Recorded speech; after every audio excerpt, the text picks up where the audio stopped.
Desde 1953 se celebra cada año una de las fiestas cinematográficas más importantes y más longevas del mundo, el Festival de Cine de San Sebastián o Donostia, que es sin duda el más relevante y representativo de Iberoamérica. Además de hablar de su más reciente edición, que es la número 69 y en la que Leonardo García Arzao estuvo presente, él y yo repasaremos la historia de este festival, del Festival de Cine de San Sebastián y, claro, de los logros obtenidos por el cine iberoamericano. Haremos una revisión a la trayectoria de la productora mexicana Berta Navarro, veremos una cápsula de Canal 22 con la cineasta Tatiana Hueso y hablaremos de las cintas y personas ganadoras del más reciente Ariel. Al final daremos nuestras recomendaciones de estrenos iberoamericanos en salas y en línea. Acompáñanos.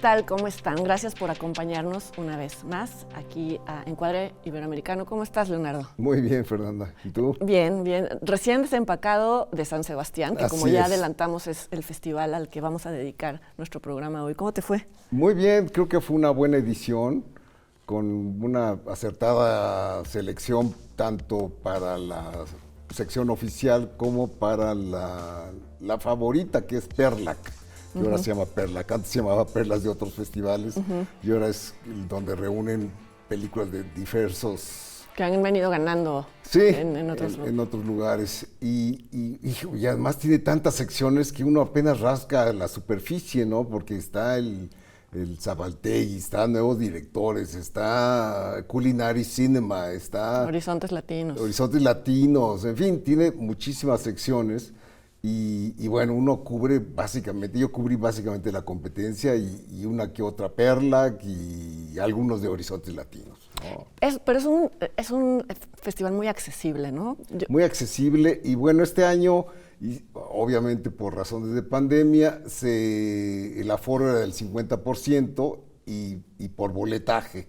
Por boletaje que uno tenía que apartar en línea varias semanas antes y esas que seleccionaste eran las que tenías. Sí, no puedes cambiar de último momento. No, entonces eso te quita un poco la espontaneidad, pero muy bien organizado, mejor que en Cannes, debo decir. O sea, ahora sí te sentías más seguro, sí se guardaba la sana distancia entre los diferentes asistentes a las funciones y creo que funcionó muy bien el festival.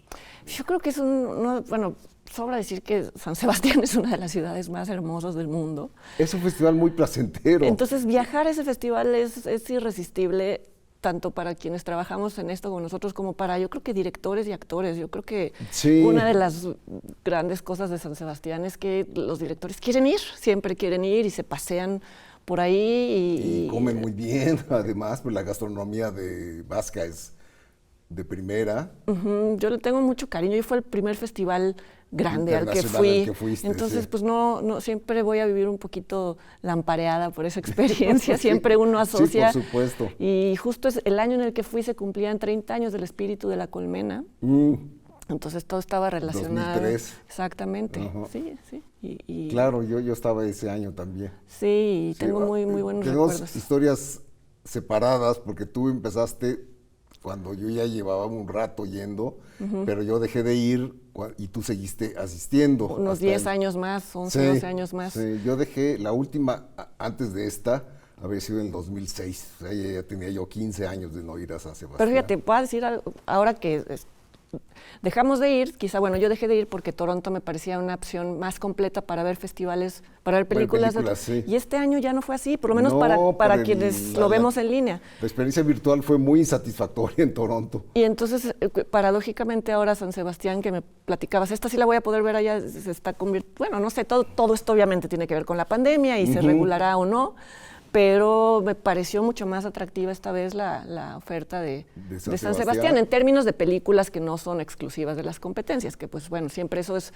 uno no sabe qué va a haber, pero para ver cosas que ya se han visto a lo largo del año, pues fue muy buena. Fue muy buena selección, sí. No, y es un festival que empezó en el 53, obviamente fue un festival franquista hasta el 75 y se premiaban cosas raras.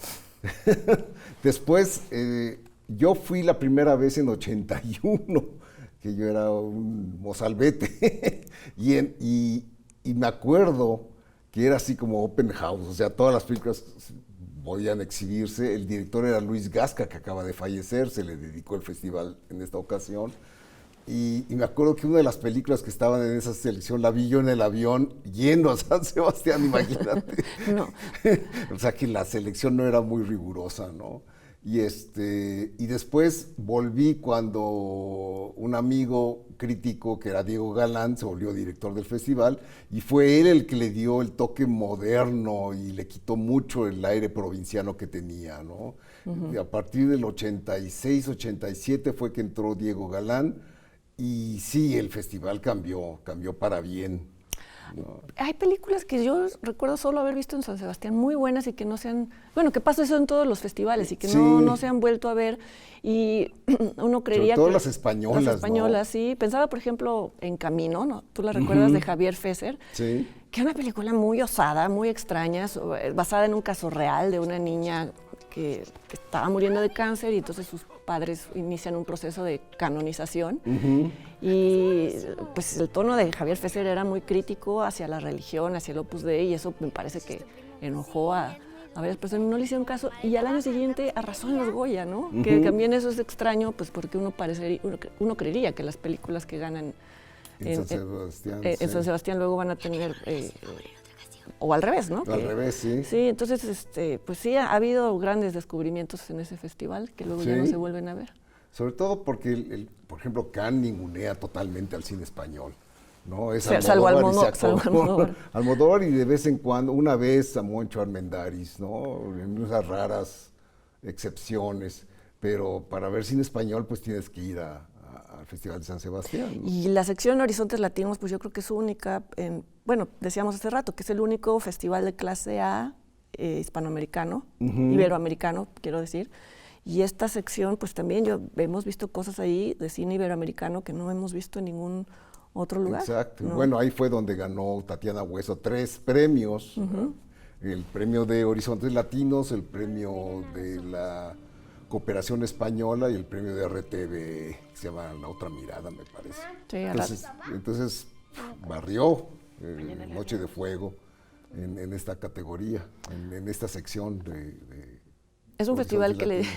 esto quizá no le va a gustar a mucha gente, pero es un festival que tiene una relación muy estrecha con Woody Allen y viceversa, ¿no? Sí. Él ha estrenado muchas de sus películas ahí. Y filmó la última, Rifkin Festival, la hizo allí. Hay una estatua de él ahí, ¿no? No tengo idea. Me parece que sí. Sí. Ah. Entonces, bueno, eso no es ya muy bien visto, pero pues desde siempre él no había sido muy bien recibido en Estados Unidos antes de toda la polémica, y sí en San Sebastián. Entonces, no, hay unos buena directores historia que de han sido amor. como muy favorecidos. Por ejemplo, Fernando León Aranoa ha ganado varios premios. Que esta vez El Buen Patrón fue de las más populares en la crítica y tal, y no ganó nada, porque fue un jurado decididamente feminista que premió básicamente cine hecho por mujeres. Vi que había un consenso con que la película ganadora, que se llama Luna Nueva. no le gustó casi a nadie, ¿no? No, a mí me pareció francamente sufridora. Sí. Earwig también la Earwig odiaste. la odié también. Sí, no sé si son películas que después ganen un culto, pero a mí me pareció de lo peor. La verdad fueron las dos que menos me gustaron de la competencia, y fueron las que ganaron los dos premios principales. Suele suceder en los jurados. Los jurados son entidades muy extrañas. Sí, acaba, por ejemplo, siendo como el caso de Camino. No es que insisten que debió de haber ganado, pero por ejemplo, Blancanieves, que sí ganó algún premio. Algún ahorita, premio, sí. que pues es una película que no volvimos a ver jamás, y que Jamás, era sí, realmente y que era muy meritoria. con Maribel Verdú, ¿no? Sí, sí, a mí me gustó más su homenaje al cine negro, y al cine mudo, que el de la artista, ¿no? La francesa, que ganó todos los premios y tal. A mí me pareció que no era exactamente un buen homenaje al cine mudo, y en cambio Blancanieves sí recreaba el tono justo de una película muda. Ahorita que mencionabas a Fernando León de Aranoa, pues sí llegó a ganar con Los lunes al Al sol, sol, que es y- una de sus mejores películas. Sí. Sí, entonces mucha gente apostaba por El Buen Patrón y no sucedió. Isaac y la Cuesta suele ganar, ¿no? Y ganó 2 veces. Sí, a mí me cuesta un poco de trabajo. Te cuesta la cuesta. Sí. Me cuesta la cuesta, pero quizá es cosa mía, ¿no? Sí, y otro favorito es Lombardi. Francisco Lombardi ha ganado premio al mejor director un par de veces. De quien ya dedicamos Ya aquí una que sección. estaba ahí de espectador, ¿no? Te digo que es muy cinéfilo y va. Yo no sabía que iba también a San Sebastián como espectador, ¿no? Una de las películas que viste tú en San Sebastián esta vez y yo vi en Toronto que nos gustó mucho a ambos es La hija. La hija de Manuel Martín Cuenca, sí. Es un director muy interesante en sus 3 películas que he visto, no he visto las anteriores, pero Caníbal, El autor y La hija son 3 muy buenas películas, muy diferentes una de la otra además. Caníbal no ganó nada, creo, No ganó nada. gana con este actor que es increíble, Antonio De la Torre. Sí, es un director que logra crear un suspenso en donde no sabes realmente, bueno, son personajes ambiguos, Caníbal era el personaje, bueno, Sí. el asesino totalmente ambiguo, el autor era este autor de novelas que manipulaba La realidad para tener sobre qué inspirarse. escribir. Sí. Y esta última película pues cuestiona quién puede ser más delincuente, ¿no? Una familia que desea quedarse con un niño, los chicos que piensan tener este hijo pero son delincuentes. Sí. No les vamos a spoilear el tema, pero está muy bien llevada. Sí, apretaba la tensión dramática muy bien hacia el final. No, creo que es una película realmente de lo que yo vi del cine español fue de lo mejor. Sí, estaba pensando también que en San Sebastián hablando de que es un festival accesible, por ejemplo, no sé cómo sea ahora, pero el ingreso a las conferencias de prensa siempre fue muy fácil, lo que no siempre sucede en otros festivales. No. Entonces incluso lo de Johnny Depp, que fue el personaje polémico, homenajeado y polémico, se pudo entrar si llegabas con tiempo, ¿no? O sea, esa es otra cosa muy buena. Se conservaban tiempos muy amplios para ingresar a las salas. Entonces, media hora antes ya se abrían, lo cual impedía los empujones, todas las cosas que me ocurren en Cannes, sí. ¿no? Aquí la acumulación de gente se evitaba con ese muy sencillo recurso de abrir media hora antes. Aunque debo decir que yo algo que siempre padecí un poco de San Sebastián, y ellos tienen la razón, pero es el festival en donde con más rigor se aplicaba, era el hecho de que pasado un segundo después de... Ya no te dejan entrar. Pero incluso en sedes como el Cursal, que son gigantescas y a las que podías entrar por puertas en donde laterales. No molestabas a nadie, sí. No te dejaban entrar. Un segundo después. Está muy bien, pero pues yo no sé, creo que incluso en otros festivales sí te dan un poquito más de... Está muy bien, síganlo haciendo, porque así debe de ser. Así debe de ser. Sí. Bueno, vamos a hacer una pausa y volviendo vamos a enumerar nuestras favoritas que han sido ganadoras en San Sebastián y después veremos un reportaje sobre el Festival de San Sebastián y una entrevista con la gran ganadora Tatiana Hueso. No se vayan.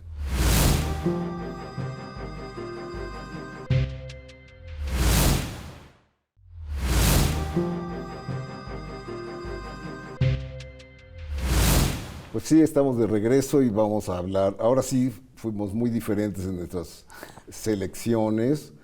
Mi quinto lugar es La perdición de los hombres de Arturo Ripstein, que siempre es una presencia constante en nuestros top 10, ¿no? Nuestros top 5.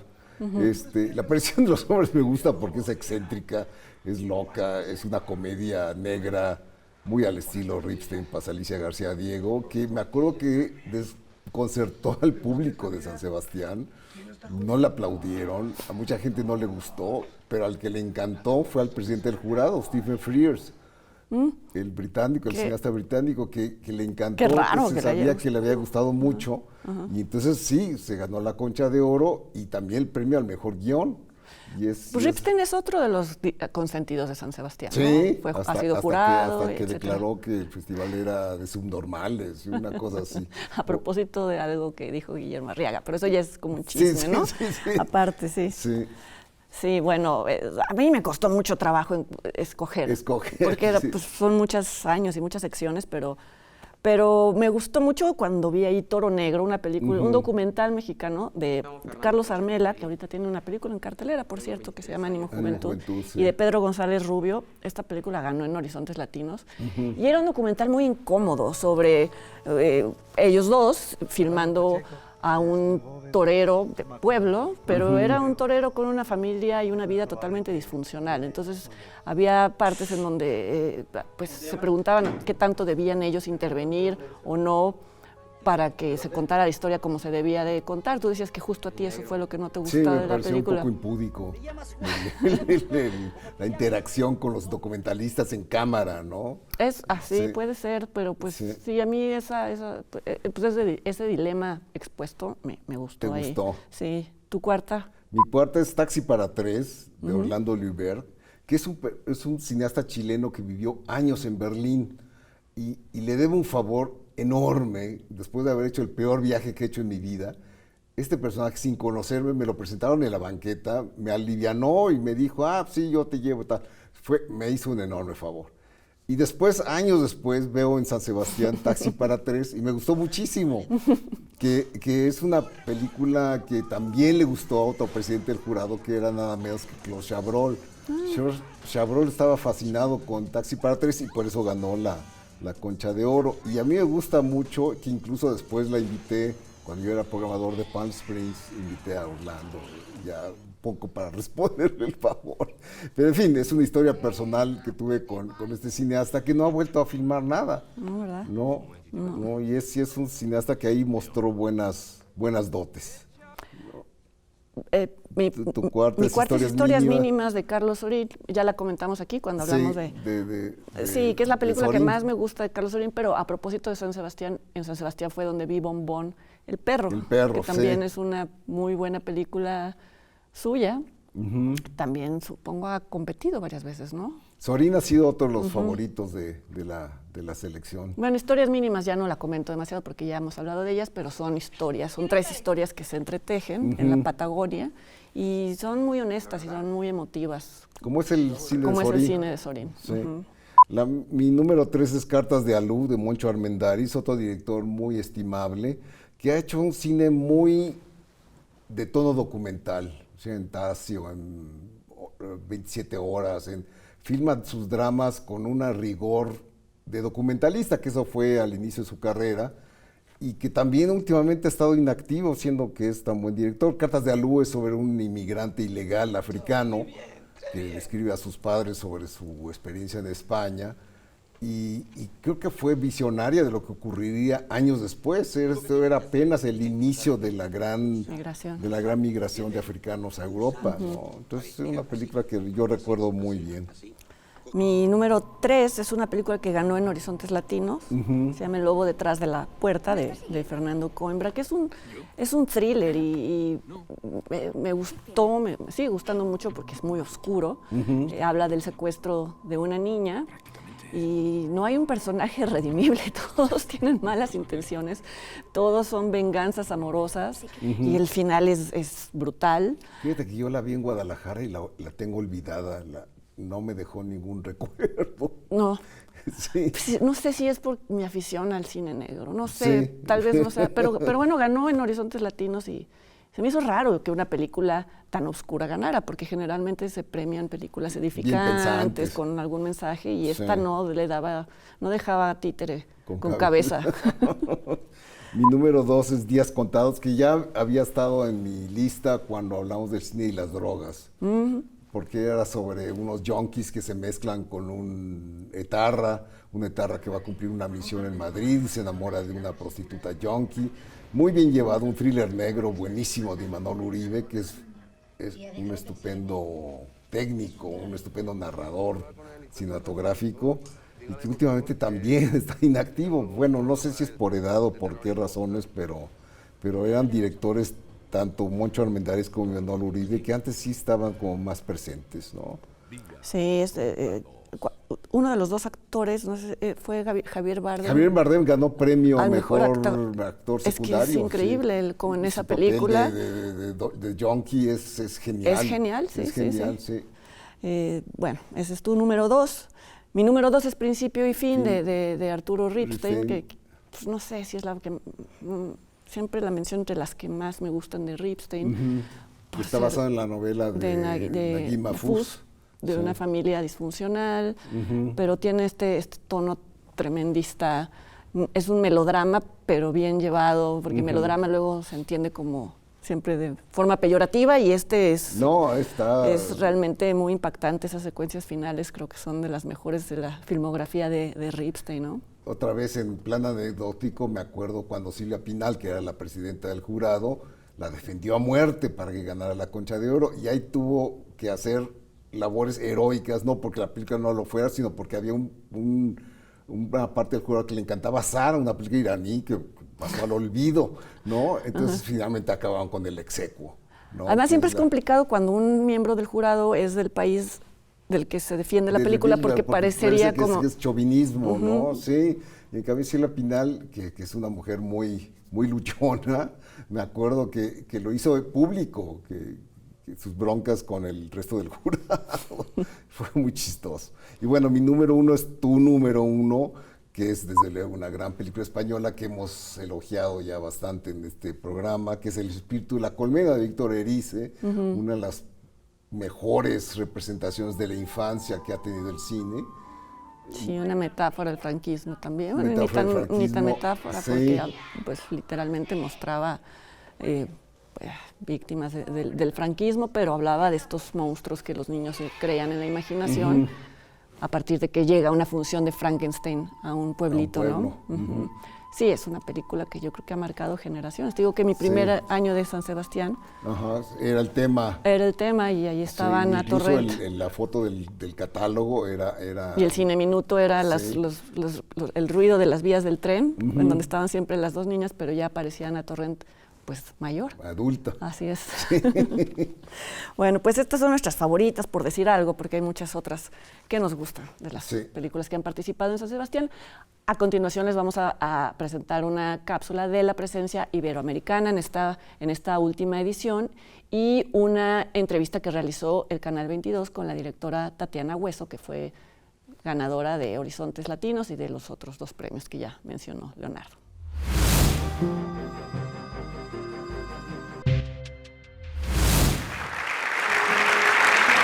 La película Noche de Fuego de Tatiana Hueso ha sido galardonada con el premio Horizontes, el máximo reconocimiento que otorga el Festival Internacional de Cine de San Sebastián al 7º arte latinoamericano.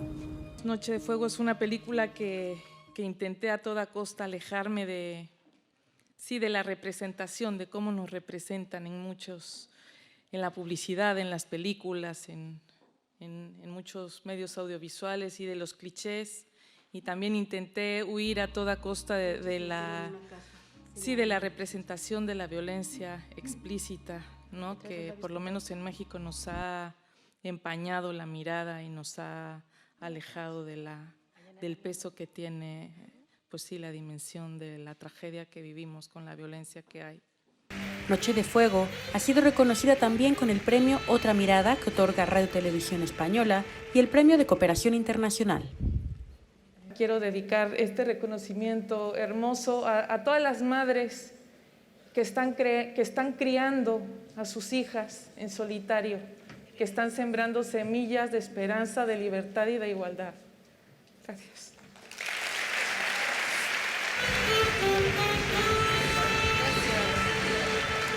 Ojalá que el cine nos devuelva la mirada a nuestras infancias, a nuestras niñas. Ojalá que nos haga voltear a verlas, a las niñas que fuimos, a las niñas que somos hoy y a las que están por venir. Porque vivas nos queremos. Tú eres Esteban.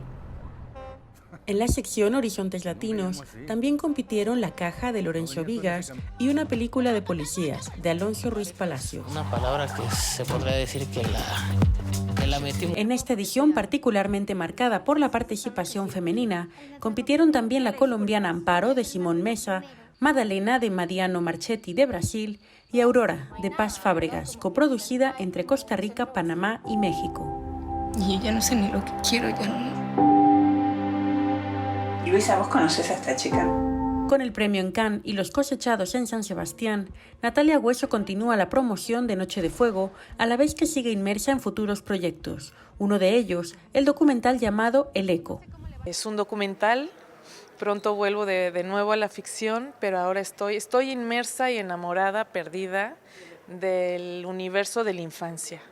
Entonces, El Eco es una película sobre niños campesinos en México que viven en un lugar muy particular, donde hay eco en el ambiente cuando sopla el viento, en donde el paisaje es extraordinario y muy drásticamente cambia a lo largo del año.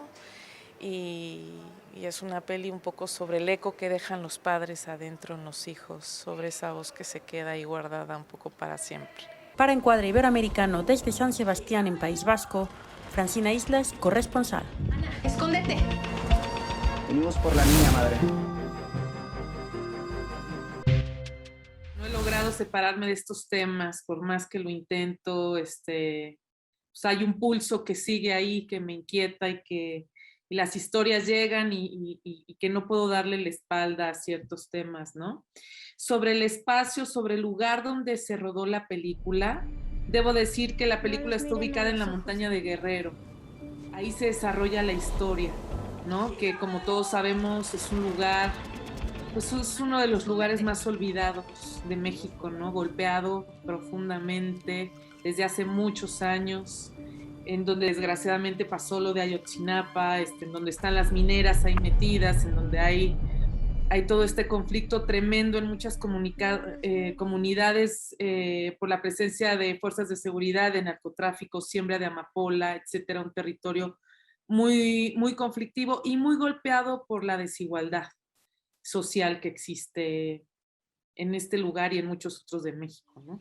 Y en fin, son muchos conflictos muy complejos y yo agarré un poco de la investigación, un poco del libro, un poco de mi propia historia personal, de la infancia y de mi hija para construir los personajes y para construir el entorno que va a envolver esta película, ¿no? Yo tuve que buscar mi montaña, tuve que buscar mi propia montaña donde desarrollar la historia hasta que llegué a la Sierra Gorda de Querétaro, que es en donde encontré este lugar que se llama Neblinas y que está ubicado alrededor de 900 metros de altura. Y yo tenía una obsesión con la coherencia y la credibilidad y la veracidad de ciertos elementos en la película, y uno de ellos era el espacio donde iba a habitar esta historia. De hecho, yo no pude acabar de escribir el guión hasta que encontré el lugar, ¿no? El río, la vegetación, las montañas, la luz, cómo amanecía detrás de estas montañas, cómo se metía el sol.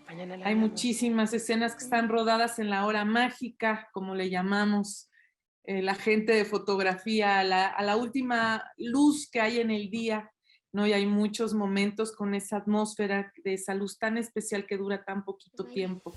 Son la última media hora de luz que tiene el día.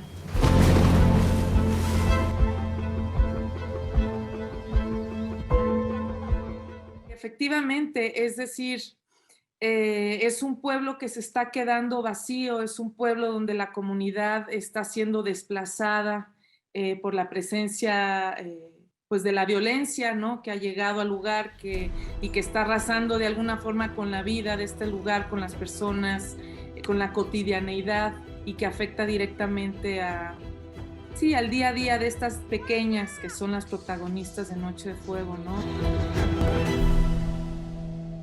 Yo tengo una forma de aproximarme a estas historias difíciles donde la violencia ha de alguna forma marcado la vida de los personajes, ¿no? De forma irreversible, casi siempre, ¿no? Pienso que tiene una imagen pues muy particular, una imagen muy deliciosa de mirar, el sonido también. Es decir, hay un trabajo, hay una planeación de la estética, de las atmósferas, de la luz, de los colores que hay en la película. Es una de las cosas que más disfruto y que más amo construir, ¿no? La estética de la película. Y en ese sentido pienso que está llena de belleza, que es una película que está llena de belleza y que efectivamente trata temas complejos y difíciles que nos están pasando, aunque es una ficción. Siento que es un testimonio de lo que está pasando en muchos pueblos de México. Mi apuesta siempre es por no explicar la violencia que acecha a los personajes de una forma explícita. Parto un poco del cine que a mí me gusta, ¿no? Que no me gusta que me lo muestren todo. No me gusta que me lo expliquen todo y que me digan este es el bueno, este es el malo, y que me escupan sangre en la cara. A veces me gusta, pero en general no para este tipo de películas, ¿no? Donde yo también necesitaba que en la película habitara la magia y la belleza que hay en esta etapa de la vida de las niñas, ¿no? Que es la infancia.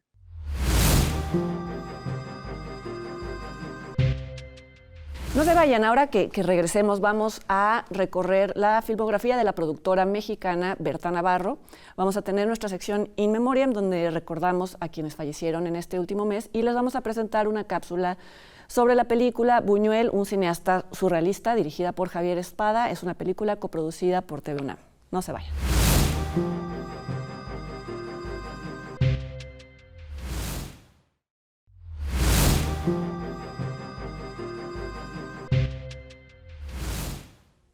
Pues sí, como lo anunció Fernanda, vamos a hablar ahora de la trayectoria muy importante de Berta Navarro, una pionera en la producción del cine mexicano, que al principio debutó con nada menos que con RID México Insurgente, que hemos mencionado muchas veces en este programa, una película, un clásico del cine mexicano, y que ella produjo, además de ser la pareja del director, de Paul Leduc, con quien tiene una hija, Valentina Leduc Navarro. Y es curioso porque Berta sí ha tenido como muy buen ojo para escoger directores a los cuales producirles películas, ¿no? Ha tenido como una especie de favoritos que ella le produce, entre ellos Paul Leduc, desde luego, pero también está Guillermo del Toro, Nicolás Echevarría, el ecuatoriano Sebastián Cordero. Son los directores con los que más frecuentemente ha producido. Sí, vamos, es notable que ¿qué? Fue en el 72. En los 70s, ¿no? 72, tienes razón. Ahora ya se procura abrir más paso para las mujeres que incursionan en el terreno, en la producción, pero no, pues incluso entonces... ya es común que una mujer sea productora, pero en esa época era muy Porque raro. es un trabajo arduo, ¿no? Arduo y difícil. Sobre todo arduo. Ella, a propósito de esta película, comentaba de que además, bueno, no tenían el gran presupuesto, pero la producción...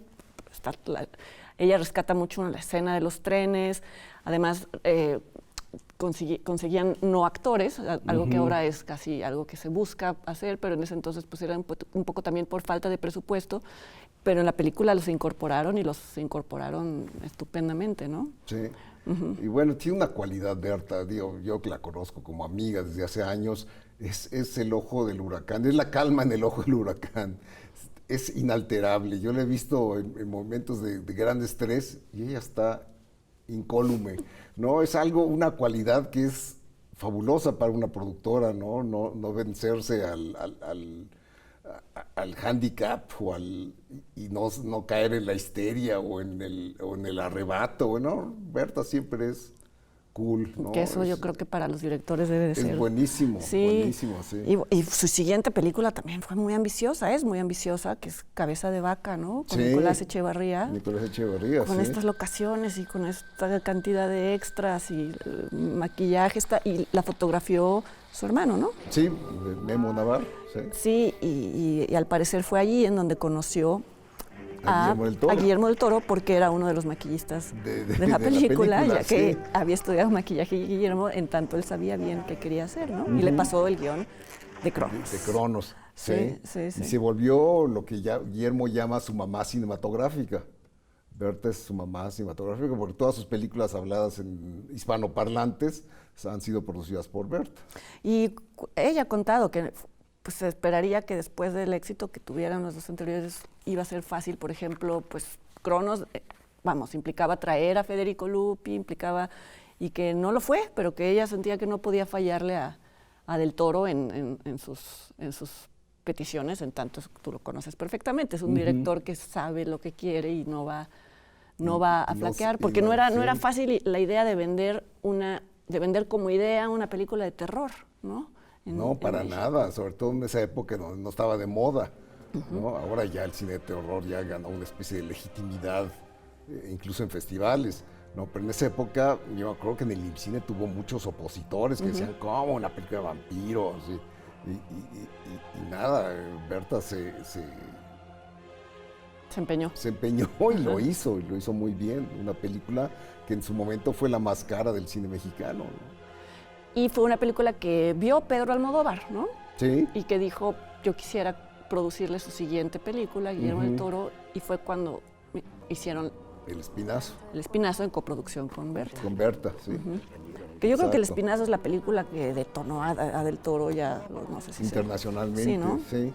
Sí, pero es verdad, como que ella también habla de cómo las películas que son complicadas de entrada le llaman la atención, y son películas complicadas incluso temáticamente. Las películas que le ha producido a Sebastián Cordero son muy duras, ¿no? No sé si recuerdas Crónica, bueno, sí las recuerdas. Sí, sí, Crónica y Rabia son dos películas muy interesantes de este director ecuatoriano que ha hecho películas gracias a Berta en coproducción con México, ¿no? Sí, volví a ver Crónicas hace poco, no la había visto y está no ha envejecido, pues. No.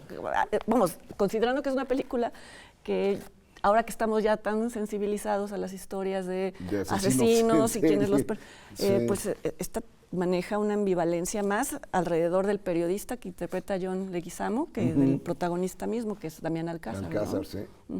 A Berta también le gusta arriesgarse con nuevos directores, como es el caso de Celso García, de La Delgada Línea Amarilla, ¿no? Que funcionó, es una película bien simpática. intencionada, Sí, ¿no? sí, simpática, ¿no? Y luego el documental, como el caso muy importante de Ayotzinapa, El Paso de la Tortuga. Que se puede ver en Netflix, por cierto. Sí, Sí. sí, sí, que es un muy importante recuento cronológico de todo lo que sucedió con este caso infame, ¿no?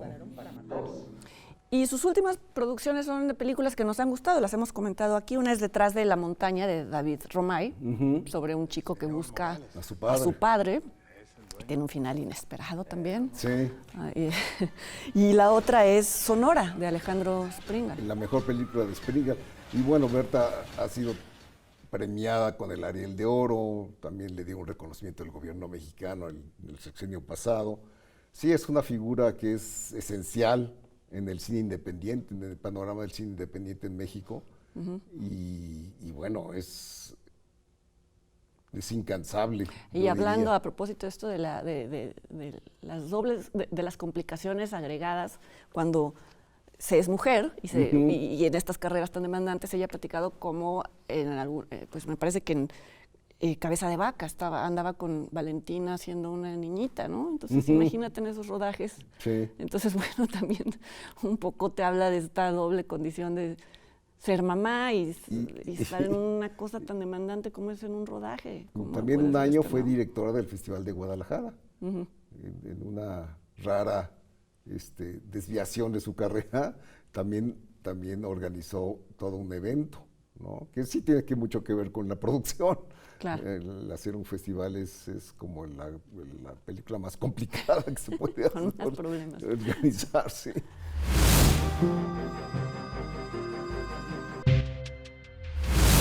Y bueno, este mes fallecieron dos personas, una relacionadas con el cine, por supuesto. Una de ellas es la actriz mexicana, sobre todo cantante mexicana, Enriqueta Jiménez, a quien se le llamaba La Prieta Linda, que por supuesto su incursión en el cine mexicano fue sobre todo en el género de ranchero. En el género de comedia, no necesariamente comedia ranchera, pero sí. En donde se necesitaba o era pertinente una interpretación, ¿no? Sí, exacto. Aunque trabajó con directores importantes, ¿no? Sí.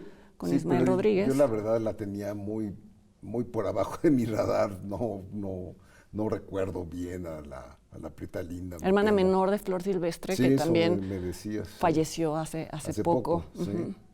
Y bueno, murió el director español Mario Camus, que fue conocido al principio como el director de las películas de Rafael, el cantante Rafael, que por cierto en San Sebastián esta vez se le rindió un homenaje.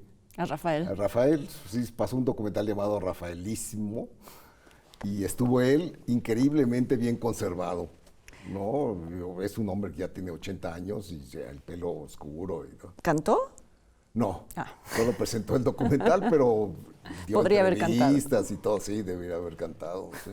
Y bueno, y después Mario Camus hizo adaptaciones literarias de gran renombre, como Los Santos Inocentes, basado en la novela de Miguel Delibes, y La Colmena, basado en la novela de Camilo José Cela. Películas muy académicas, yo recuerdo haberlas visto las dos en su momento. Fueron Los Santos Inocentes, estuvo en Cannes, una película que ganó premio de actuación para Alfredo Landa y Rambal, Enrique Rambal. No, Raval, Paco Raval, que estoy diciendo. Okay. Paco Raval. Y La Colmena ganó en Berlín. Entonces en ese momento fue el mejor momento de su carrera, donde, te digo, hacía adaptaciones, a mí me parecían muy académicas, ¿no? Muy correctas formalmente, un poco sin inspiración, pero películas correctas basadas en muy buenas novelas, ¿no? Yo, la verdad, no las he visto. No las conocías, ¿no? No puedo comentar. Ojalá se pudieran ver, es que siempre ese es el problema, sí, ¿no? es el problema que hemos mencionado, que sería buenísimo tener un canal de cine español, que tuviéramos acceso a las películas españolas y no la tenemos, ¿no? Así es. Bueno, mientras tanto, les vamos ahora sí a presentar una cápsula que preparó nuestra compañera, nuestra colaboradora Francina Islas. Es una entrevista con el director Javier Espada a propósito de su película Buñuel, un cineasta surrealista.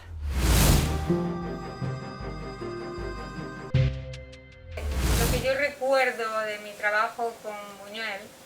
Tras su paso por Cannes, Javier Espada presentó en la 69ª edición del Festival Internacional de Cine de San Sebastián Buñuel, un cineasta surrealista, un documental que surgió en México tras una conferencia que dio el también calandino en la Cineteca Nacional. Hitchcock, sentado a mi lado, exclamaba repetidamente: «¡Ah, la pierna cortada de Tristana!». Me lo planteé como un reto. Voy a ser capaz de convertir esta conferencia en un guión primero para con eso hacer un documental, y me puse a ello y bueno, vi que sí, que se podría hacer. Los surrealistas nos dejamos invadir por la imagen. El papel de México en este documental es crucial, está en el origen, y no solamente eso, porque bueno, conseguí muchos apoyos en México, especialmente de la TV UNAM, y también pues de Cineteca Nacional, de la Filmoteca de la UNAM, de particulares. Entonces todo eso enriquece enormemente este trabajo. Y nuestra participación fue justamente ayudar a clarificar todas las cuestiones de derechos, dado que la UNAM tiene una gran relación con los propietarios de los derechos actualmente de las películas, y que teníamos el conocimiento de la historia de los mismos. Los surrealistas queríamos cambiar el mundo. El documental, que contó con el apoyo de TV UNAM y se realizó en plena pandemia, incluye fotografías estereoscópicas inéditas tomadas por el padre de Buñuel, que conservaba Juan Luis Buñuel. El surrealismo me ha hecho comprender que la libertad y la justicia no existen. Y eran unas fotografías estereoscópicas en planchas de vidrio que había hecho el padre de Buñuel. Y me pareció un material increíble. Ese material se ha digitalizado, pero no solamente se ha digitalizado, también se ha restaurado, y para que aparezcan detalles que de otra forma no se verían, gracias a los algoritmos de la inteligencia artificial, que también contribuyen a que pues en esta película luzcan materiales con una nueva luz y como nunca antes se habían visto. Tras su paso por distintas sedes en España, Buñuel, un cineasta surrealista, se presentará en México. Para Encuadre Iberoamericano desde San Sebastián, en el País Vasco, Francina Islas, corresponsal.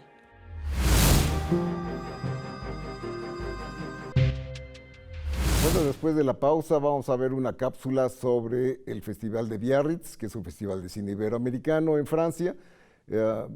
Hablaremos sobre la reciente entrega de los Arieles, que es el premio de la Academia Mexicana de Artes y Ciencias Cinematográficas, y haremos nuestras recomendaciones sobre estrenos recientes. Sigan con nosotros.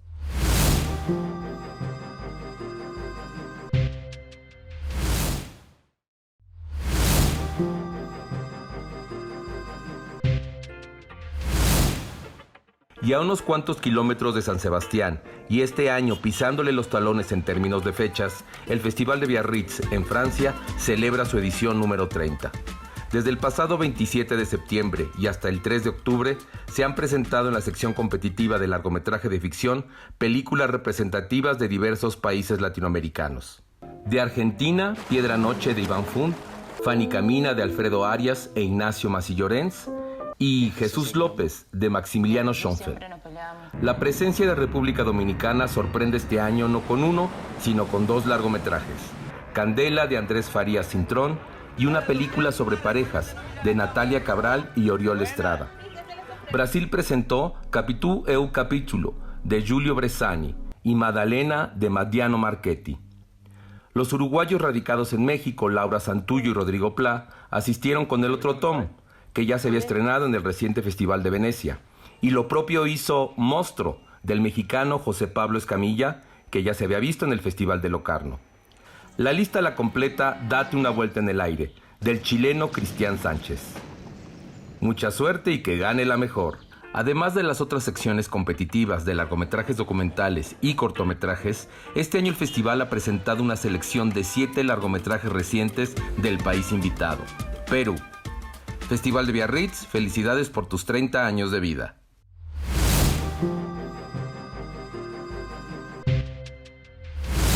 Pues entregaron los premios Ariel, que son los premios que otorga la Academia Mexicana de Artes y Ciencias Cinematográficas. Entregaron este pasado 25 de septiembre.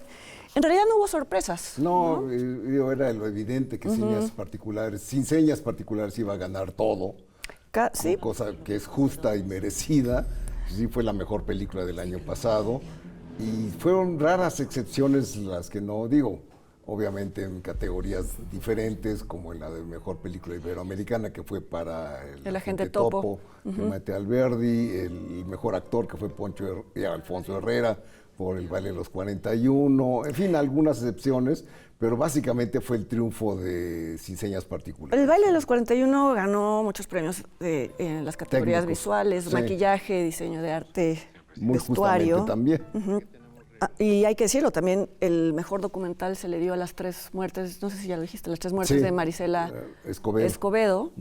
Sí, este documental, por si lo quieren ver, el que ganó, se puede ver en Netflix, sí. Que es sobre la activista Marisela Escobedo.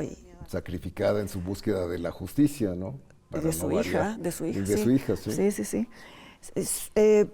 Nuevo Orden no ganó casi nada. Exacto. Ganó, me parece, un premio de efectos especiales. Sí. Y no fue una ceremonia, fue una entrega televisiva. Estuvo bastante bien, me parece que es... Sin chistes y sin... Pues sí. Mejor, muy sobria, ¿no? Yo creo que es mejor. Cuando no se tienen recursos, es mejor no intentar hacer algo grande. Digo, no que sea lo ideal que el cine... ¿no?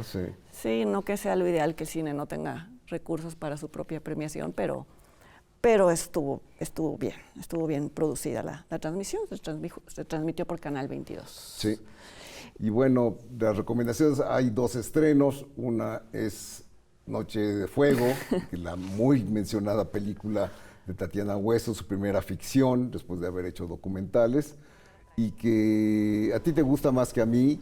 Yo la vi muy cansado en Cannes, y eso pudo haber afectado mi apreciación, porque a mí me resultó un poco como desigual, que había partes muy buenas y otras partes que no me convencieron tanto.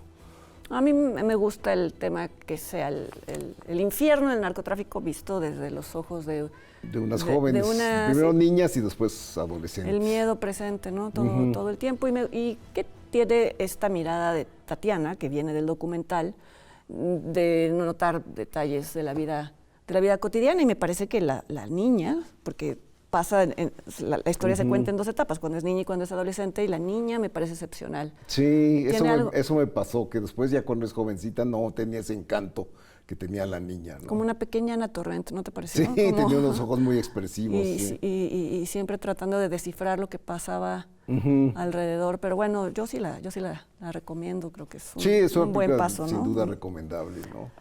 Y otro estreno en salas en México en el mes de octubre es la película Fuego Adentro, del director Jesús Mario Lozano. Es una película que se estrenó y compitió en el Festival de Morelia. El año pasado, ¿no? ¿Antepasado? Sí. No recuerdo bien. Porque creo que yo la vi virtualmente, entonces debe de haber sido el año pasado. Sí. Que es sobre un personaje que huye No sabemos exactamente por qué, pero se esconde en un pequeño pueblo muy pintoresco, interpretado por, no el pueblo, pero el personaje interpretado por Hugo Catalán, que solo recibe en su vida muy secreta a su hermano, interpretado por Armando Espitia, que esto va a traer consecuencias y ya no le contaremos más porque esto es parte de del suspense. Al final de la todo película. tiene que ver con esta realidad mexicana que Sí. se cuela en todas las películas. La realidad de la violencia. Así es. Exacto. Película bien llevada, no te voy a decir que era una película que merecía premios y tal, pero una película que vale la pena ver. Sí, construía bien este misterio de por qué está este personaje ahí, intentando rehacer una vida, pero perseguido. Y esperando a la por un mujer fantasma. amada. Sí. ¿No? Sí, yo creo que vale la pena verla, porque además es esto, ¿no? Que son películas que se estrenan en festivales. Y después ya no se ven. cuesta muchísimo llegar a salas y pasan desapercibidas. Sí. Entonces traten de ver esta. Así Estas es. dos. Así es. Y pues nosotros nos despedimos. Gracias, Leonardo. No, a ti, Fernando. Gracias a ustedes por acompañarnos.